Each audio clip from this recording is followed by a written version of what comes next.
มาสุกแล้วข้าวต้มทรงเครื่องนี่ใส่เนื้อต้มใส่ขิงเด้อพี่น้อง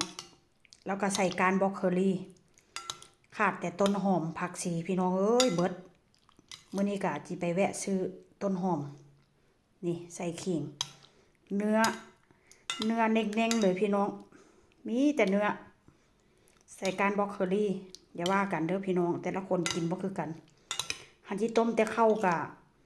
ก็คือว่านะเนาะอันที่ต้มแต่เข้าแต่เนื้อมันก็คือที่แบบว่าบ่มีสารอาหารปานใดก็เลยใส่บล็อกเคอรี่ลงไปแต่ว่ากระแซบคือเก่าเด้อมาเด้อพี่น้องมากินนำกันหน้าตาก็จะเป็นประมาณนี้แต่ถ้าหากว่าใส่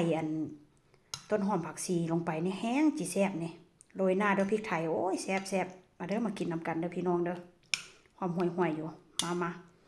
มื้อนี้เนื้อสดๆเนื้อยั่วๆเลยมื้อนี้ใส่เนื้อเอาไหล่มากินนำกันเด้อ